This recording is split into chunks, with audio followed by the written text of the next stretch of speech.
No one in Tokyo that morning had any reason to look up at the sky with fear. For months, the Japanese homeland had felt distant from the sharp edge of the air war, protected by the vast stretch of the Pacific Ocean. Japanese pilots believed their skies were still their domain. And why shouldn't they? Their defenses were layered, their aircraft were fast, and the thought of American fighters appearing over Tokyo itself seemed almost laughable. That was bomber country, not fighter country. Fighters couldn't come that far. It was a matter of range, not courage. At least, that's what everyone believed, until a silver blur streaked through the thin blue air over the city at more than 440 miles per hour. The pilot inside that blur wasn't supposed to be there. Not according to the Japanese military planners, and certainly not according to the laws of fuel consumption as they understood them. Fighters didn't fly from Iwo Jima or the Mariana Islands and still have the range to dogfight over Tokyo. But this wasn't just any fighter. This was a Mustang. And hanging beneath its wings, like two sleek promises of endurance, were fuel-filled metal tanks that changed everything. That morning, the sound above Tokyo was unlike anything the defenders were ready for. The high-pitched, confident snarl of American power at full throttle. The drop tanks had done their job. The Mustangs had arrived. It's easy today, with the benefit of hindsight, to forget how impossible this seemed at the time. In early 1945, Japanese strategists believed their Zero fighters and interceptors would always have the advantage of proximity. They could take off, engage, and land within their own defensive umbrella. American bombers might come, but without long-range escort fighters, they'd always be vulnerable on the way in and out. That was the weakness that Japanese defenders counted on. But what they didn't anticipate was how a single piece of clever engineering, the ability to carry extra fuel externally, and then shed that weight before battle, would turn their advantage inside out. American pilots knew the stakes. They'd flown long, lonely missions before, watching bombers get torn apart because their escorts had to turn back too soon. But now they had something different. With drop tanks mounted under their wings, their P-51 Mustangs could fly from distant island airstrips, cross open ocean, and still have the fuel to fight, protect, and return. It was a leap in operational reach that the Japanese Air Force hadn't fully understood. And on that day, as they climbed into their cockpits to scramble against what they thought were bombers alone, they looked up and saw something they never expected: American fighters flying confidently above the heart of their capital. The first warning came not from radar but from startled eyes. Spotters on the coast saw fast, moving silver shapes slicing through the sky in tight formation, sunlight glinting off their wings. For a split second, they thought it might be some new bomber type, but the formation was too fluid, too agile. And then the radio calls erupted: Mustangs over Tokyo. The words didn't make sense at first. They were repeated, then confirmed. Fighters, not bombers. Fighters over Tokyo. Panic wasn't the right word for what followed. It was more like shock. In the Air Defense Command posts, young officers scrambled to redirect interceptors. But their planning was rooted in an old equation. They thought the Americans could only escort their bombers partway. They didn't realize the Mustangs could arrive fresh and ready to fight. As Zero squadrons lifted off from airfields around the capital, they entered a sky already alive with enemy fighters. American pilots, many of them young but battle-tested, had the advantage of speed, altitude, and surprise. The P-51 could fly at 444 miles per hour, significantly faster than the aging Japanese aircraft defending Tokyo. That speed wasn't just about outrunning opponents. It was about dictating the fight, choosing when to strike, and making defenders react on their terms. One Japanese pilot would later describe that moment in stark words: "We thought we were hunters, but that day we were prey." The Mustangs dove in with surgical precision, slashing through Japanese formations before they could even stabilize. Their drop tanks had already been jettisoned over the Pacific as they approached the coast, leaving their aircraft light, nimble, and lethal. American pilots weren't just flying long range, they were flying with purpose. They were there to protect the bombers, but they also carried a secondary mission: sweep the skies clean. Every Mustang over Tokyo that day was part of a bigger picture. This wasn't just about one raid. It was about rewriting the air war over Japan. Up until that moment, the Japanese High Command still harbored a fragile hope that their homeland might remain a fortress, too distant for fighters to reach in force. The Mustangs shattered that illusion. With their extended range, they made every Japanese fighter scramble a desperate reaction, rather than a planned engagement. The skies over Tokyo, once considered safe airspace, had just become a battlefield. On the ground, civilians heard the distant rumble of engines overhead. Some rushed to air raid shelters, expecting the usual wave of bombers. but others paused as they caught sight of fast-moving dots carving contrails through the sky. The sound was sharper than before, higher, pitched, almost aggressive. American fighters were here, and they weren't just passing through, they were dominating. For Japanese pilots climbing to meet them, the shock wasn't only that they had appeared, it was how fast they moved. The P-51's top speed wasn't just a statistic, it was a tactical weapon. It allowed American pilots to set the rhythm of combat, to dive and climb at will, to hit and vanish before the defenders could react. The psychological impact was just as devastating as the physical one. Pilots who had trained for years believing they held the home field advantage suddenly found themselves outmatched. The speed of the Mustangs, combined with their long-range capability, felt unnatural, like a storm blowing in from nowhere. American pilots grinning behind their oxygen masks felt it too. They knew they were part of something historic. They'd trained for months for this moment, the day fighters would reach Tokyo, and no Japanese pilot would feel safe in his own airspace again. And behind this transformation was more than courage. It was engineering, logistics, and an understanding of war that went beyond brute force. Those external drop tanks under the Mustang's wings weren't glamorous. They didn't make headlines, but they changed the geometry of the Pacific War. They turned the Pacific from a shield into a runway.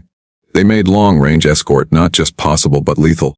They were the reason that morning sky above Tokyo belonged to the Americans. The Japanese had thought distance was their ally.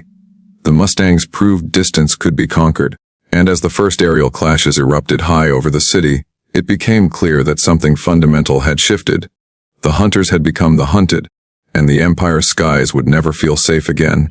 The Japanese pilots who raced their engines that morning had been trained for a very specific kind of fight. Their entire air defense doctrine assumed that enemy bombers would be lumbering, predictable targets. Their fighters were designed to climb quickly, swarm, and overwhelm.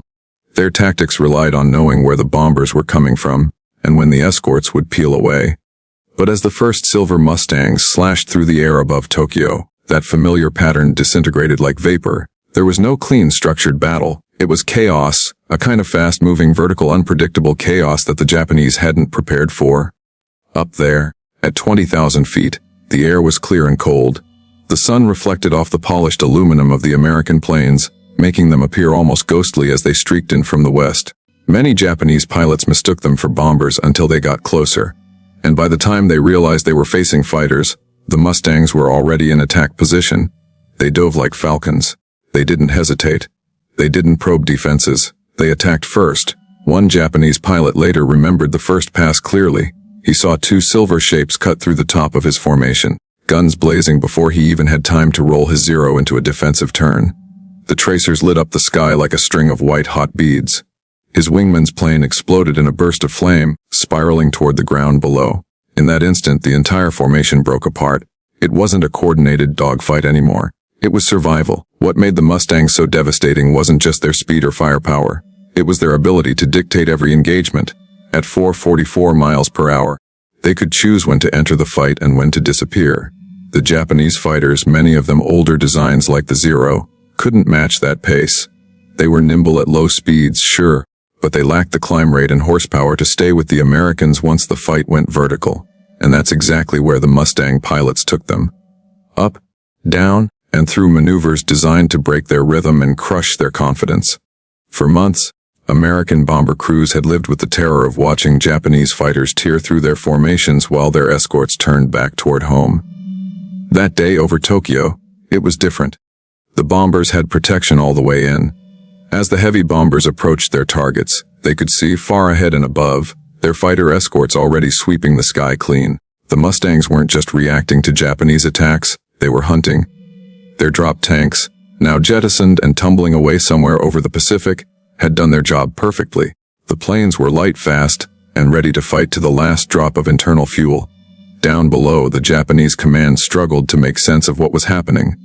Their early warning systems were outdated, their radar coverage limited, and their understanding of American capabilities fatally flawed. They had believed that the ocean would protect them, that distance would slow the American advance, but distance meant nothing to a Mustang with extended range. This wasn't a gradual escalation, it was a shockwave. In the control towers and radio rooms, frantic voices tried to direct interceptors into position. But the sky was already full of silver fighters. Every minute that passed tilted the battle further in the Americans' favor. Mustang squadrons operated like wolves, not sheep. They worked in pairs, diving, climbing, splitting, and re-engaging from different angles. Their training emphasized aggression and precision. Where Japanese pilots relied on coordinated mass attacks, Mustang pilots thrived on individual initiative. And that difference in mindset made a devastating impact. The Mustangs also carried a weapon the Japanese couldn't match: confidence. Many of these American pilots had already fought their way across Europe. They'd faced Messerschmitts and Foch, Wolfs in brutal, grinding air battles. To them, this was another sky, another mission. Their aircraft, North American P-51 Mustang, was the pinnacle of Allied fighter design: long legs, powerful Packard-built Merlin engine, 6.50 caliber Browning machine guns, and the aerodynamic efficiency to make 2,000-mile escort missions a reality. Over Tokyo, it was in its element. The Japanese defenders were flying aircraft like the Mitsubishi A6M0 and the Nakajima Ki-43 Hayabusa, agile, yes, but built for a different kind of war. They were designed when range wasn't the enemy's weapon, when dogfights were tight, turning contests at lower altitudes. They weren't designed to fight Mustangs at altitude, at speed, with drop tanks enabling Americans to show up where they were never supposed to be. The Japanese pilots were brave, but bravery couldn't compensate for physics. Every time they tried to turn inside a Mustang, they found the Americans simply climbed out of reach, rolled over, and came back down with the advantage. In the cockpit of one Mustang, an American pilot glanced down at the sprawling city below. Tokyo looked endless, blocks and blocks of wooden houses, factories, and military installations. But he wasn't there to bomb it. He was there to keep the bombers safe. And as his guns chattered, sending a burst of tracers into a Zero's wing route, he thought about the irony. Months earlier, they'd been the ones running from the enemy's home skies. Now, they were the ones who had arrived. The Japanese pilots who survived those first engagements would later say the psychological blow was almost worse than the physical losses. It wasn't just that they were being shot down. It was the realization that the Americans could now bring the fight to their doorstep at will. Their sense of control was gone. Their training told them the enemy couldn't possibly fly that far and still fight. But the drop tanks hanging under those silver wings had rewritten the rules overnight. The Mustangs moved in coordinated sweeps ahead of the bomber stream. Some dove down to strafe airfields and train stations, while others climbed high to intercept any Japanese fighters trying to organize above the city. Their presence was overwhelming. Every defensive move the Japanese tried seemed to be countered before it even began. The home field advantage they had relied on for years had evaporated. Down below, civilians watched from the rooftops, from the windows of offices and factories. They saw the contrails curling and twisting in the sky.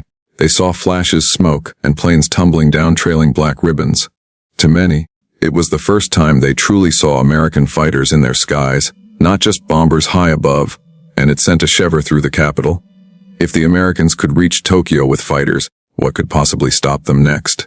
For the bomber crews behind them, the difference was night and day. Gone were the lonely stretches where Japanese interceptors would pounce. Now, they flew with a wall of silver Mustangs between them and danger. They knew what it meant. The road to Japan's defeat had just gotten shorter, and every enemy pilot who looked up that day and saw those drop tank-equipped fighters understood it too. The first aerial battle over Tokyo involving long-range escort fighters wasn't just another mission. It was a turning point. A demonstration that no place was too far, no airspace too sacred, no fortress too distant to reach. The Americans had erased the map's boundaries, and the Japanese pilots, still struggling to climb into firing position, were learning that lesson the hard way. The fight over Tokyo intensified like a storm that no one had seen coming. What had begun as a few distant glimmers in the morning sky now became a full-scale clash. The Japanese pilots scrambled in waves, trying to throw everything they had at the American intruders. But wave after wave, the reality grew clearer. They weren't dealing with a raid. They were dealing with a force that had planned for this exact scenario. The Mustangs weren't just there by chance. This was the result of months of preparation, engineering, and strategic foresight that the Japanese high command had underestimated. At the heart of that foresight was the simple, elegant solution that changed the equation: external fuel tanks. The concept wasn't new, but its perfect execution on the North American P-51 Mustang was revolutionary. Mounted beneath the wings, those tanks gave each Mustang the reach to fly from distant island bases, escort bombers deep into enemy territory, fight above Tokyo, and still make it home. Before this, escort fighters had always been bound by range. Now, with the flick of a jettison switch, The Mustangs could shed their extra fuel load and instantly become agile dogfighters, turning long-range missions into lightning-fast assaults. American pilots knew exactly how to exploit this advantage. Their briefing before takeoff had been detailed. They understood the psychological impact of their presence would be almost as powerful as their guns. They were told, "You're not just protecting bombers. You're proving a point." And they did. Every Mustang that dove into combat above Tokyo wasn't just fighting a dogfight, it was dismantling an entire military assumption that the Japanese had built their defense upon. For Japanese pilots, the experience was disorienting. The Mitsubishi A6M0 had been a dominant fighter earlier in the war, fast, light, and agile, but by 1945 the world had caught up. Its range was no longer a unique strength, its speed no longer intimidating. The Mustang outclassed it in nearly every way: higher top speed, better climb rate, better dive speed, and superior firepower. What the Zero had left was maneuverability at low speeds, but the Americans had no reason to play that game. They stayed high, fast, and decisive. A Japanese flight leader named Lt. Sato, one of the veterans who had survived years of war, described what it felt like in his later memoirs. "We expected bombers. We expected to intercept them as always, but these fighters came from nowhere. They didn't circle, they didn't slow down. They came at us like arrows. And once they had passed through, they were gone before we could react." His words painted the scene vividly. The Zero formations that had once been so deadly were scattered like leaves in a strong wind. Some pilots tried to engage in turning fights, but the Mustangs simply climbed away, rolled, and dove back down at twice the speed, delivering bursts of .50 caliber fire that tore through thin Japanese airframes. Down below, the city itself had become part of the battlefield. Plumes of smoke from anti-aircraft batteries rose into the cold air, sirens wailed. Civilians huddled in shelters, unsure of what was unfolding above them. They were used to the sound of bombers, deep, droning engines that filled the air before the explosions came. But this was different. This was sharper, faster, angrier. The sound of hundreds of inline engines screaming across the sky was unlike anything they'd heard before. American fighters were no longer a distant threat. They were overhead, dominating the air like they owned it. In the bomber stream miles behind, the pilots of the Boeing B-29 Superfortress aircraft could see glints of silver flickering in the sun far ahead. They knew those were their escorts. For the first time, they didn't feel like they were flying into a slaughterhouse.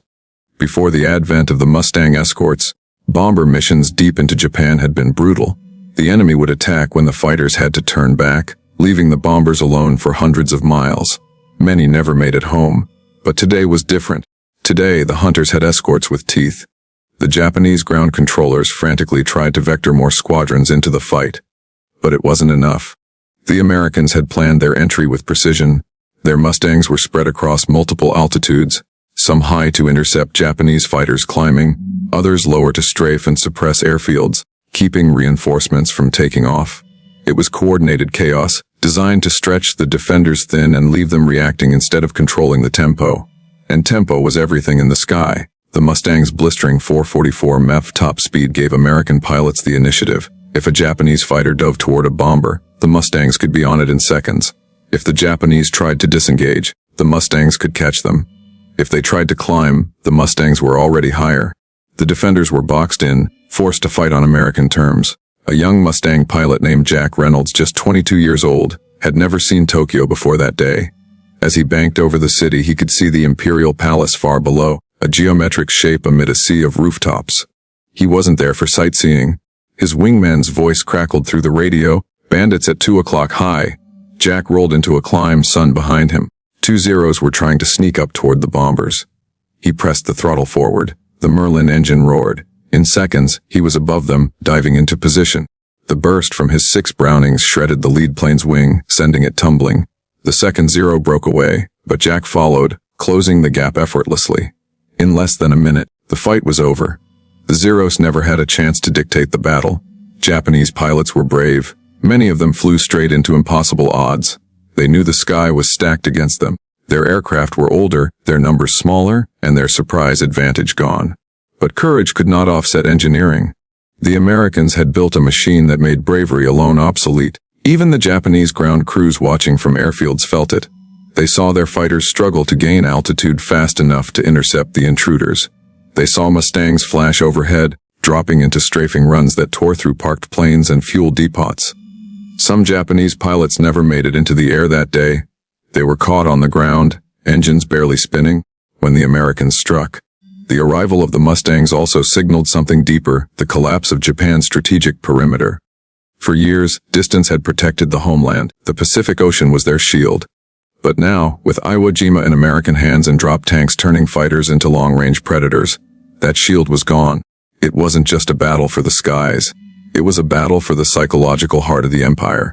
Tokyo had always felt untouchable. That illusion was breaking apart in the roar of American engines. In the middle of the battle, Japanese formation leaders tried to rally their men, to reform and counterattack.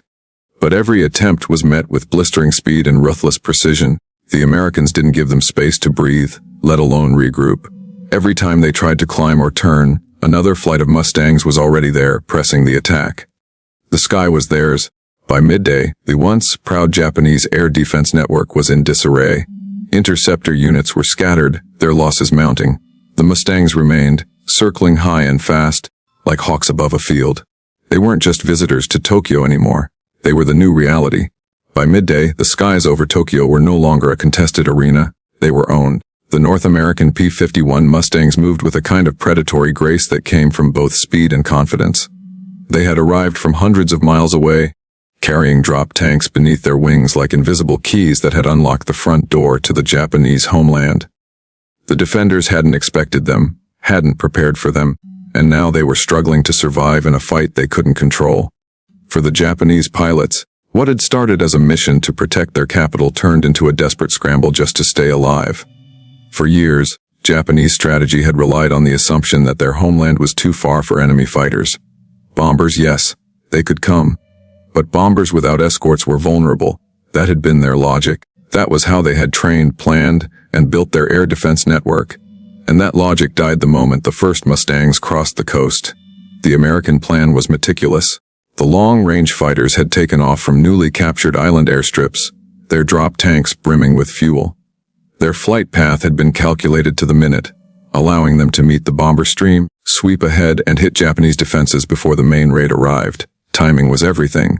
The Mustangs reached the skies above Tokyo not exhausted and low on fuel, but fresh, aggressive, and ready to fight. The Japanese pilots who scrambled up to meet them didn't know they were facing aircraft that still had the endurance to linger, to hunt, to dominate. And dominate they did. Mustang squadrons sliced through the Japanese formations with cold precision. Their speed advantage was overwhelming. At 444 mph, the Mustang could climb above its opponent in seconds, roll over, and dive into attack with incredible energy. Japanese fighters like the Mitsubishi A-Sim-0 and Nakajima Ki-43 Hayabusa simply couldn't match that performance. They were agile at lower speeds, but at altitude, in a modern high-speed engagement, they were outclassed. The Mustang pilots knew it. They kept the fight on their terms, high, fast, and unforgiving. One Mustang pilot later said, "It felt like they were standing still." That wasn't arrogance. It was the blunt truth.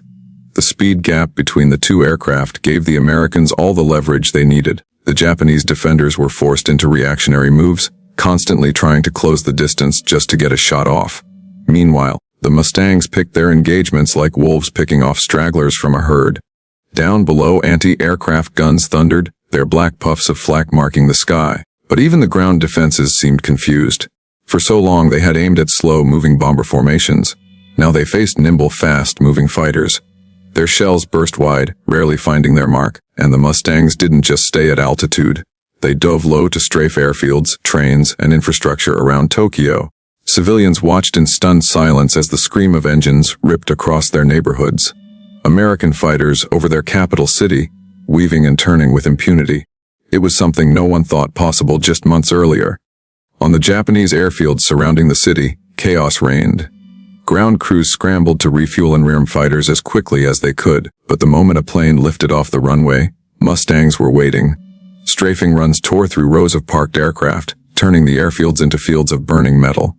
For many Japanese pilots, the battle was over before they ever left the ground, and those who made it into the air often found themselves climbing straight into a sky already controlled by the enemy.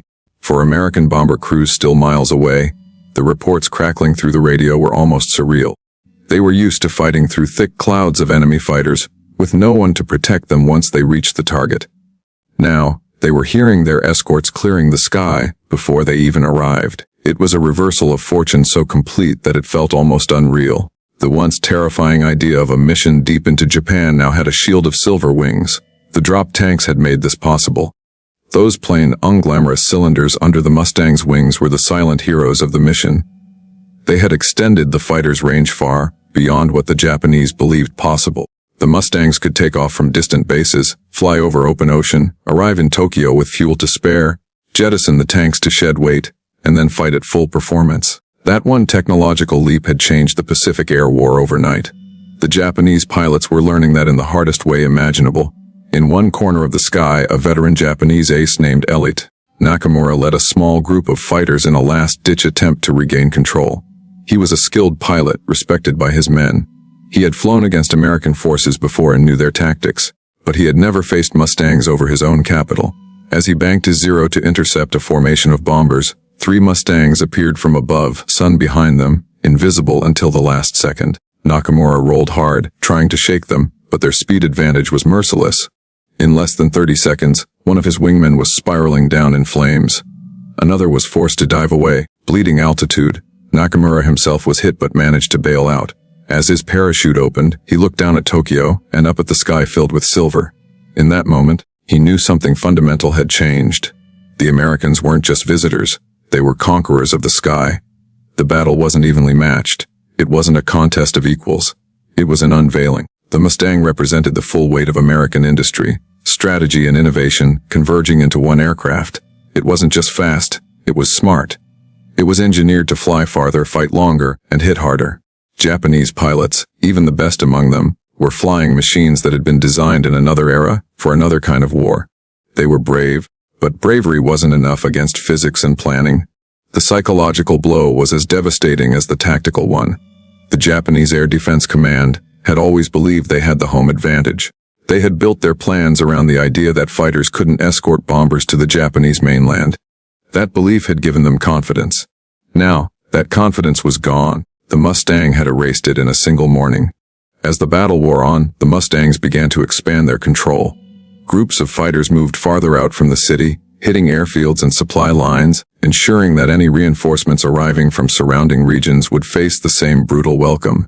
There was no safe airspace left. Every attempt the Japanese made to organize a counterattack ran into a wall of American speed and firepower. Even the civilians could feel it. The sound of fighter engines wasn't something they were used to. They had grown accustomed to the distant drone of bombers high above, unreachable. But now the Americans were low, fast, and close. The psychological effect rippled through the population. Tokyo wasn't just under attack. Tokyo was vulnerable, and vulnerability, for a capital that had once believed itself protected by the Pacific, was a terrifying new reality. By late afternoon, the sky belonged to the Mustangs. Japanese air resistance had thinned to scattered, desperate groups. The bomber stream would soon arrive to carry out its deadly mission, but the battle for air supremacy was already decided. The drop tanks had done their job. The 444mph Mustangs had arrived, and nothing in the Japanese arsenal could stop them. By the time the afternoon sun hung over Tokyo, the once carefully planned air defense of the Japanese homeland had become a patchwork of desperate maneuvers. The defenders had been caught off guard not just tactically, but conceptually. They were fighting a battle they had never imagined they'd face. A battle against long-range escort fighters screaming across their own skies. The North American P-51 Mustang wasn't supposed to be there. Every Japanese pilot knew it. Every commander in the defense network knew it. And yet the Mustangs were there, fast, relentless, and seemingly untouchable. For decades, Japan's geography had been its shield. The Pacific Ocean had always been the natural barrier, the great distance that would keep foreign fighters from the homeland. Bombers could come, yes, but they would be alone. Fighters, with their short ranges, were supposed to be left far behind. That strategic certainty shaped everything: the structure of the air defense network, the placement of airfields, the doctrine taught to young pilots. And it was that certainty the Americans shattered the moment those silver planes crossed the coast with their drop tanks full and their engines roaring. On that day, Japanese pilots took off from airfields in small, staggered groups. Many of them were flying older fighters, Zeros, Hayabusas, and Ki-61 Tonys, aircraft that had been formidable at the beginning of the war, but were now hopelessly outclassed. The Mustang, with its Packard-built Merlin engine and aerodynamic design, wasn't just faster, it was stronger. It could climb higher, dive faster, and carry enough firepower to rip through a formation in seconds. The Japanese pilots who climbed to meet them were stepping into a fight they were never going to control. As the Mustangs flew their combat air patrol over the city, they moved like they belonged there. Their formation work was fluid, confident. They didn't chase aimlessly. They struck with precision. One flight would dive on a climbing Japanese group, scatter them, then climb back out while another pair moved in to finish the job.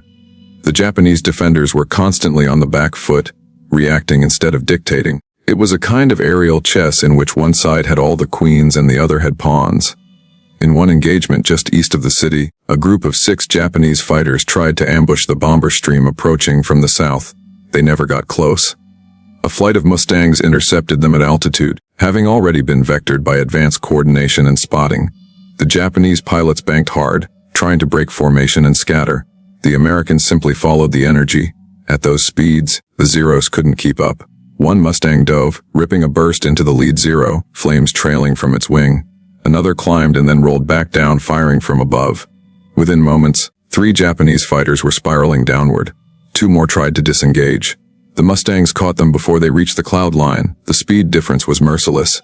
At 444 miles per hour, the Mustang could run rings around its opponents. Even when Japanese pilots managed to get behind a Mustang, the Americans would simply open the throttle, climb out of range, and reset the fight from a position of advantage. Japanese tactics, honed against slower, shorter range adversaries earlier in the war, simply didn't work anymore. Meanwhile, down on the ground, the city of Tokyo was reeling from what it was witnessing. Civilians had seen bombers before, but the presence of fighters was something entirely new. Mustangs streaked low over the rooftops in fast passes, strafing airfields, rail lines, and warehouses. Anti-aircraft batteries roared in vain. The defenders were too slow to react. Even the famous flak belts around the city weren't designed to deal with fighters moving this fast and this low. One Japanese radio operator later recalled how surreal it was. They moved too quickly. By the time we gave coordinates, they were gone. It wasn't just the firepower that overwhelmed the defense. It was the tempo. The Mustangs moved faster than the Japanese command structure could respond. They were bending the timeline of the battle itself. In the air, the Mustang pilots felt it too. Many of them were veterans of brutal air campaigns in Europe.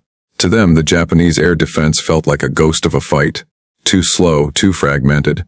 They could move, strike, and vanish almost at will. And they knew what it meant strategically. This wasn't just a tactical victory. It was a message.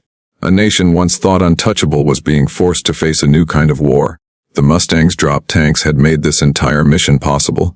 Long before the first Japanese fighter scrambled, long before Tokyo's sirens began to wail, the Americans had built their plan around that simple, powerful innovation. Extra fuel meant extra reach. Extra reach meant surprise, and surprise meant control.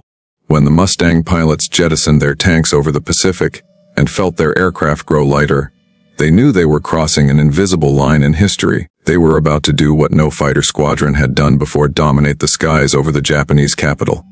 And it wasn't just a handful of planes. The Americans came in force. Dozens upon dozens of Mustangs in carefully organized flights fanned out across the approaches to Tokyo. They weren't improvising. They had rehearsed every step, from escorting the bomber stream to clearing the airfields to cutting off escape routes. Everything had been planned. In contrast, the Japanese defense relied on scattered, reactive sorties that lacked coordination. Pilots who once believed the homeland was safe were suddenly realizing how fragile that belief had been.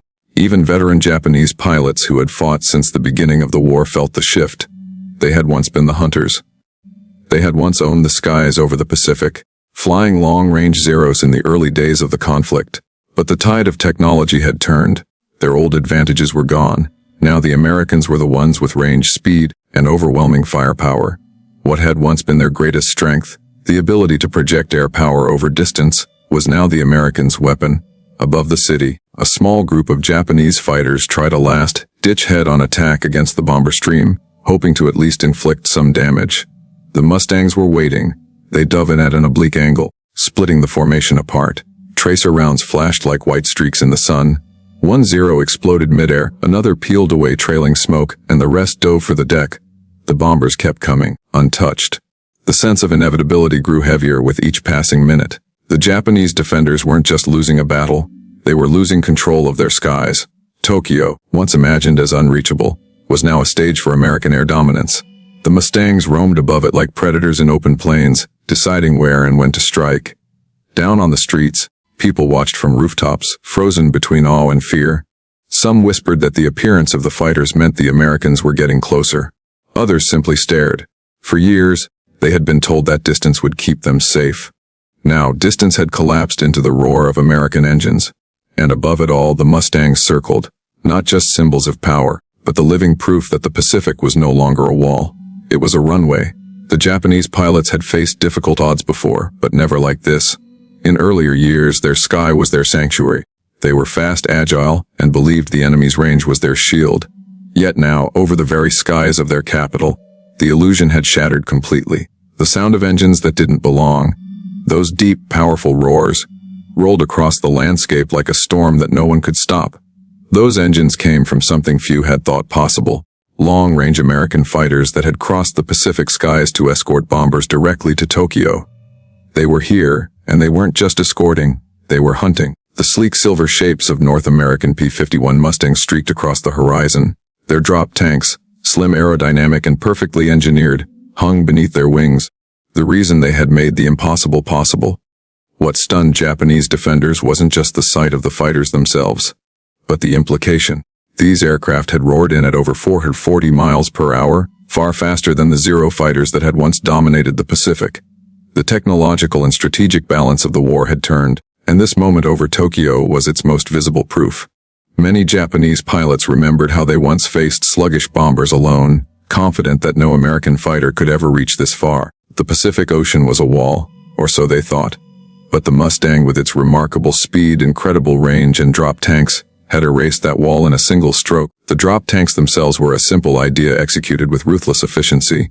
By carrying extra fuel externally, Mustangs could escort bombers on missions exceeding 500 miles, fight over the target, and then drop the tanks to return home light and fast. It was elegant. It was deadly. And it was completely unexpected.